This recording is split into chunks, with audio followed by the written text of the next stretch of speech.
love. Welcome back to Me Time with Jay, segment 2. If you're ready to learn why you love the way you love, drop a little magnifying glass or a question mark in the comments. Again, we are still doing the Month of Love edition, and of course, this is Cocktails and Conversations. Um, again, I am going to be my signature drink, which of course is my spritzer, so it has not changed. Um, so let's get into it, guys. Your attachment style is not a personality flaw. I'm gonna say that again. Your personality style is not a relationship flaw. It's a survival pattern you developed early on. It's sort of like when you have that fight or flight thing. So depending on what your past situations may have been, your past relationship history, um, you become somewhat desensitized, or you find other ways to cope. So for some, that may be anxious. You fear being abandoned. For others, it could be avoidant. You fear being overwhelmed. You could be disorganized. You fear both closeness and vulnerability. Secure. You feel safe connecting and disconnecting without panic. The key is awareness. Once you understand your style relationship, it gets easier. So let's break those down. Your typical anxious attachment styles, when you have fear of being abandoned, you tend to cling. You tend to be really clingy, and before you know it, you lose your sense of self. You become the relationship. All things relationship. You feel like you have to be up under your partner all the time.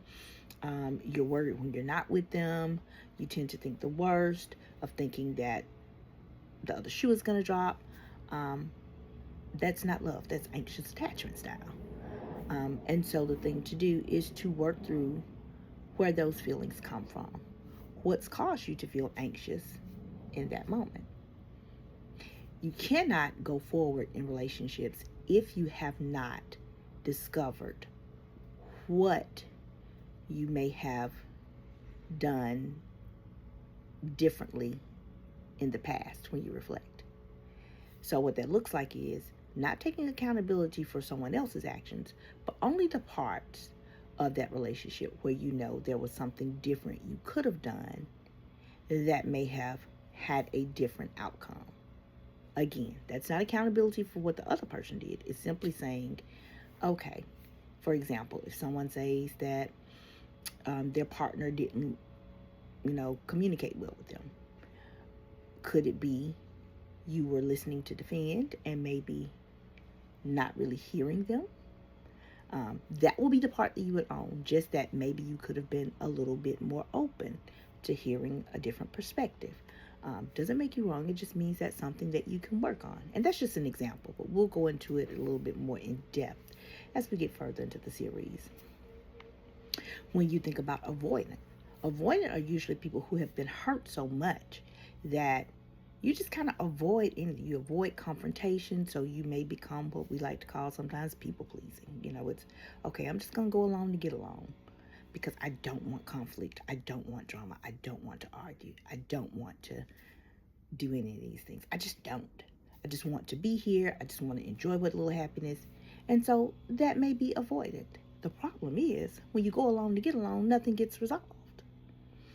Then you have the disorganized one. That's where you kind of all over the place, where sometimes you feel close and you fear being close and you don't want to be vulnerable because you don't know what it's going to bring. You may have fear of being judged. You may have fear of what that other person thinks.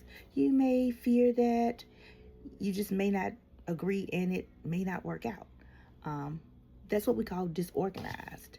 And again, it's unhealthy because what happens is you hold these things in and you're just kind of all over the place. And then you start looking for other people to fill specific voids. Now, the one that we want to get to, though, that's the secure attachment style. That's where you feel safe connecting and disconnecting without panic. Usually that means you're okay with you. You have come to terms with who you are. You know what it is that you want. You're willing to listen to the perspective of others. You know that compromise may sometimes be necessary, but you also know how to put boundaries in place and agree to disagree. So, again, the key is awareness. Once you understand your style, the relationship definitely gets easier. So, what attachment style do you think you are? Drop a thinking cloud if you want me to explain how two different attachment styles can make it work. Make sure you enter your comments in the comment section. Also, go over to my YouTube page, like, comment, subscribe. It is Mental Essentials with Jay, so that you can chime in. I'm looking forward to continuing the series with you. And guys, let me know what else you want to talk about. Again, these are eventually going to start being lives, but these are just little fillers to get out there so that you know what's to come. All right. Cheers, my love. Month of Love edition.